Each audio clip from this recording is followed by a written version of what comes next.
Odatdagi qumlarning qanday qilib aynakka aylanadiganligini bilamsiz. Aynak qattiq jisim tursa, nima uchun ba'zilar uni suyuqlik deydi? Tabiiy holatda aynak qanchalik mavjud bo'lib tura oladi. Agar sizning zinnat buyumlaringizni tabiiy aynakdan yasaladi desa, siz yana setib olamsiz. Qadimki misrliklar aynakni kashf qilgandan boshlab Suriya hunarvallari aynak po'lash texnikasini kashf qilgan qadar aynak ishlatish 4000 yildan ortiq tarixga ega. Odatdagi aynak derizidan nur chechib turgan aynak hunar san'at buyumlarigacha hamma yerda uchratqil bo'ladi. Ammo ko'p sonli aynaklarning asosiy tarkibi qum. Qum asosiy silti to'rt oksidining tarkib topgan bo'lib, silsi to'rt oksidining erish nuqtasi intayin yuqori. 1700 Selsiya gradusga yetadi. Shunga ko'ydirish jarayonida churuk metal qo'shib erish nuqtasi to'g'rilatadi. Ondan haq aralashtirib suvda erimaydigan qiladi. Yuqori temperaturada bir taraf qilgandan keyin onni tez suratda sovutib aynakka erishgili bo'ladi. Albatta, amaliy yasash jarayoni magniy oksid, xlor oksid qatorliq moddalarni qo'shib aynakni texnik chidamli qilg'ili bo'ladi. Agar aynakni alohida rang hosil qilmoqchi bo'lsa, metal birikmalarni qo'shish orqali amalga oshirsa bo'ladi. Navoda aynakni alohida shakl chiqarmoqchi bo'lsa, yana aynak suyuqlikka aylantirib, temperaturasi tangshilab, belgili quyuqlikka yetganda ishchi kavak yuqori temperaturada chidamli metal naychining uchi bilan qalin bir qavat aynak suyuqligini tutib, naychi ichiga havo po'lash va toshbaqtaning ustiga shakl kirgizish orqali har xil hunar san'at buyumlariga erishgili bo'ladi. Biz doim uchratadigan aynakning hammasi qattiq jisim. Undaqda nima uchun aynakning mohiyati zodi nima degan bu masala ilm-fan jurnallari tarafidan eng raqobat kuchiga ega 125 masalaning ichiga kirgiziladi. Rostla olimlar tadqiq qilaverib qaymoq qoldimi?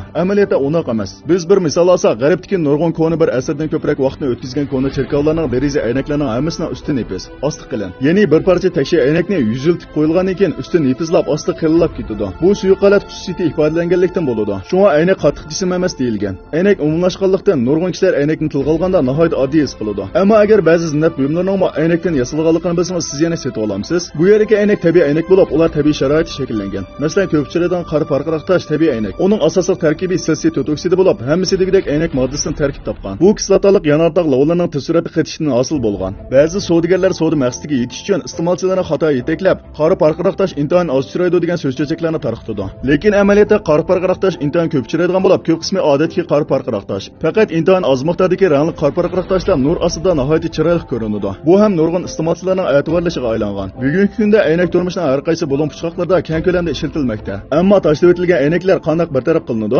Odatdagi aynakning asosiy tarkibi silsiy to'rt oksid, kalsiy silikat va natriy silikat qatorliqlar bo'lib, ximiyalik xususiyati intayin turaqliq. Tabiiy parchalanish nihoyat tez, ko'ydirish va ko'mitish bo'lmaydi. Uning butunlay parchalanishiga 4000 yil ketadi. Shunga navbatda aynakni bartaraf qilish usuli yig'ilib qayta foydalanish bo'lib, aynak axlatlari chaqilib bartaraf qilingandan keyin aynak yasash korxonasiga o'tkazib beriladi. Unda aynak buyumlarining xom material sifatida pishib qilinib, qaytadan kishilarning qo'liga qaytib keladi. G'alati bilimingizdan yana bir ko'payib oldimi? Agar sinchoq salonning mazmunlarini yoqtirsangiz, yulduz belgisini o'tib qo'yishni unutmang. Xo'sh, shunchalik oddiy. Bo'lsan mazmun musharra yoqlashdi. Kelarki sonda ko'rishaylik.